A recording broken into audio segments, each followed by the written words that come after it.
Welcome, everybody.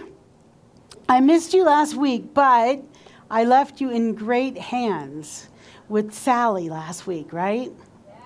Yeah, so she gave us a great talk, and she mentioned this at the beginning of her talk. She said that when I asked her of the title of her talk, she wasn't quite ready, and she gave me a title, and what she ended up talking about was the title of my talk today. So she said, I think I'm stealing Reverend Cindy's thunder, but you know what? There's plenty to talk about. I did text her and call her a brat, and she just told me she's been called worse. So, but we loved having her here. So you heard that our title, our theme for this month is We Are the Light, and that my title is Nothing and No One Can Dim Our Light. Well, I want to start with that quote again from Michelle Obama's book. I believe each of us carries a bit of inner brightness, something entirely unique and individual, a flame that's worth protecting. When we are able to recognize our own light, we become empowered to use it.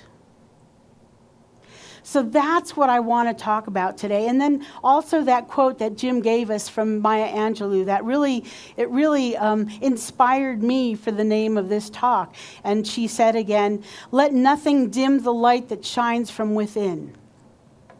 I think that's so very powerful, because what's going on these days? This is what I hear, because I talk to a lot of people that come to me that want to have conversations. And some of the conversations I'm having with people lately have been very heavy. There's a lot of news about wars, disasters, tragedies, inequalities, political threats. There's just all kinds of things going on, and we can't help but not feel it. I say this because once we recognize our shared and unique individual light within, it allows us to move forward and be the light that we're meant to be without being dimmed.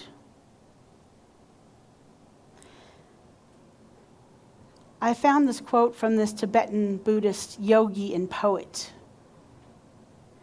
Shagbar Rangdrol. I'm messing that, well, okay. Anyway, he says, in a single instant, the light of the lamp can illuminate a house that has been dark and uninhabited for thousands of years. Just so, realizing the luminous nature of our own mind for even an instant will purify an eon's worth of negativity and obscurations. You just have to recognize the light within our mind, within our heart, within our soul. That's all it takes, is to recognize that. So I talk about Dr. Sue Morter's work, the energy codes, a lot from this stage, because I resonate so wholly and fully with it. And what I've learned from her is that the light that we are, the energy that we are, bless you, it's unlimited. It's for everybody. It's not limited. You don't get 20% and you get 50% and you get 10%. No. We all get 100% as long as we know how to use it. It's there for us. It's who we are. We are energy and light beings. We are beings of love. That's the truth of who we are. And yet what happens? Things happen in our life in our younger years, and sometimes even in our older years, where the outside world doesn't recognize our brightness, right, Mindy? You just wanted to be recognized in high school. It happens for all of us. I have one of those stories, and it's from that book, book of the month from Michelle Obama. And she tells the story of Stacey Abrams. Stacey Abrams is an Atlanta voting rights activist and politician. You see, when she was in high school, she was voted the valedictorian of her class. And she got invited to the governor's mansion to celebrate with her class all these successes. So she was invited, as were her parents. They get dressed up. They're so excited to be invited to the celebration. They get dressed up in their best clothes they have, and they go on the bus to go to the governor's mansion. They get off the bus, and there's this long driveway. And as they're walking up the long driveway, there's a security guard. And he sees them. And he says, this is a private event. You do not belong here. In his paradigm, he sees this poor black family getting off a bus, and he's saying, how would they be able to be invited to the mansion to hang out with the governor? Luckily for Stacey Abrams, she had a mother that when she started to turn her body to go back toward the bus stop, her mom put her hand on her arm and said, "Oh, no, you don't." And they stood there, and they made sure, her mom made sure that they went into this party and celebrated. And sure enough, she was on the list. Of course, Abrams, she was the top of the list. She was the first one on the list. But these are the things that can dim our light if we let it. Like I said, fortunately for Stacey, she had parents that knew what a powerful presence that she is. But these are the things. I can recount many things from maybe 7 years old up, of those kind of things that happened where I wasn't recognized for the brightness that I am. Teachers that told me I wasn't good at something, and I believed them. Society, because I didn't look or fit a certain packaging that said I wasn't as good as other people. We all go through that in some way, shape, or form. I once was doing a support group, and it was a Dr. Phil book about weight loss, and I called out for people to come to this support group, and lo and behold, people came to the support group that were all shapes and sizes, even women and guys that were very slender. And that taught me a lesson. You can't judge a book by its cover. What we go through is very individual, and we have to keep that in mind. In fact, don't miss next week, because I'm going to be talking about Wicked. And if you haven't seen Wicked yet, you must see it this week if you can. It's a fabulous movie, and there are many spiritual lessons in this movie. So, I digress. So how do we get through these times when family, friends, society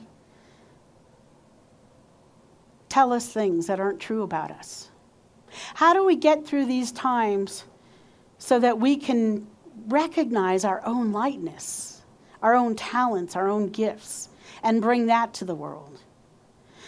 First of all, we have to stay detached from this negativity around us. So I watch the news. Well, not really. I listen to the news once in a while so I know what to be in prayer about. I don't listen to the news to be attached to, oh my God, what's going on in this world. So we have to do what we can do to be detached. And I'll give you some ways. The next thing that we have to do is keep ourselves uplifted. We have to know who we are.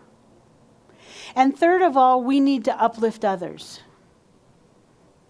You know, when you walk in the room, you want to be the light in that room. You don't want to walk in the room and like suck the air out of it. You don't want to walk in the room and people go, oh, who is this being?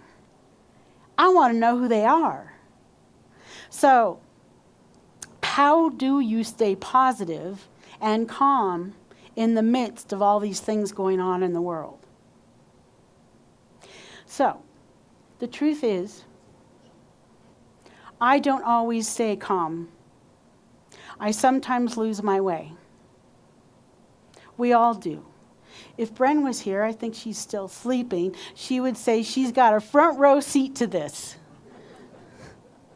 I have my moments, but you know what? Those moments that I have, I just call them human moments. As I stay on my path and I continue my spiritual journey, they're shorter and shorter and shorter. So if you find yourself going into one of those human moments and having judgments or frustrations about things, just be gentle with yourself. Just honor that voice and continue on. So, this is what I do to stay calm, to remember who I am. And we just talked about it last month. I stay in gratitude. I've practiced this gratitude practice for so many years that this is what it's done for me. The first thing I do is I notice what the silver lining is. Sometimes people that know me well go, there you go again with that silver lining thing. I'm like, it's just who I am now. You know, it could seemingly be the worst thing that I'd want to happen, but I will say, oh, well, that could have saved me from X, Y, Z, right?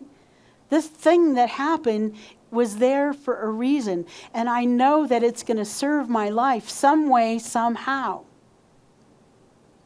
But it's something I've been doing for a long, long time. Practicing is key. The next thing is I consciously and consistently connect with my inner light through prayer, through meditation, and through breath work. I do this on a daily basis because this reminds me of who I am. So connecting with my inner light means getting in touch with my inner wisdom, with my soulful self. Okay, this could be controversial. With that part of myself that loves myself. You know, sometimes when we're younger people, older people in your life say, you're full of yourself. Well, yeah, you should be full of yourself. We should be full of the light and love that we are. That is who we are. But yet, society has a way to like try to keep you in this little box, in this place. So, when I recognize the truth of who I am, I know that I am a light being. I know that I am love. I say to myself, I am light. I am love. Shane kind of stole my thunder too, because I was going to have you say that. Let's do it again though, right? Shane will do it louder than anyone else because he's going to have vacuuming to do later. So say with me, I am light. I am light. I am light. I am love. I am love. I am light. I am love. Now look at someone and say, I am light. I am love. Look at someone else. Say, I am light. I am love. Look at someone else, even across the room. I am light. I am love. All right. What happened at the end there? Okay. These are the things that sometimes our brain might say, what are you talking about? This is why we have to practice it, you guys. You have to keep saying it over and over and over until the subconscious mind has nothing left to say. What happens when you say that over and over to yourself rather than, you're stupid, or why did you do it that way? Can you feel the difference, that total vibrational difference? That's what we want to create our life. So, when I remember that I am the light, when I remember I am love, it reminds me to be kind to myself. It reminds me that I am worthy. It reminds me that I am empowered. And when I come from that place, I can uplift others. Because again, the energy of me walking in the room, knowing who I am, that's what I'm here to do. That's who I'm here to be. And if I forget that for myself, I'll stay a little bit longer in my room or my house until I'm ready to know that before I come into this room, before I sit with all of you. Because that's the truth of who we are. So here's a question for all of you. What do you do daily to ignite that spark within you to know that you are love and you are light? What do you do every day to know that for yourself? And how consistent are you with this? I'm looking at Teresa. I know that she is very consistent. This is who she is. This is why she shows up in the way that she shows up for our community. And if you haven't had a practice in place, what's stopping you? Create one. Don't wait to the new year. Start it today. Do it now. Don't wait. This is what creates our life in a way that outpictures to the world that we are really light, luminous beings, that we can have unlimited potential and outcomes because we are tapped into that oneness, to that brightness. So sharing your light can take on different forms. There are people in this room that are healing practitioners. There's also teachers and therapists and coaches that actively help you with this work, like Sandy sitting there. There's also people that don't have that career, but you still bring the light in everything that you do. Your workplace, your family, the strangers you meet on the street, opening a door for someone, letting someone in traffic. Those are the places that we can all be the light.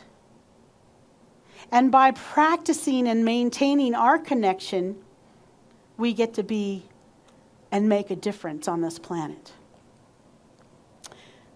Another quote from Alberto Villado. The true self is infinite. It has no boundaries, pure essence, pure light, engulfing the mind, the soul, the body, the invisible real with its radiance. And I'd like to end with the quote I started with from the Michelle Obama book, The Light We Carry. I believe each of us carries a bit of inner brightness. I'm going to change that to a lot of inner brightness.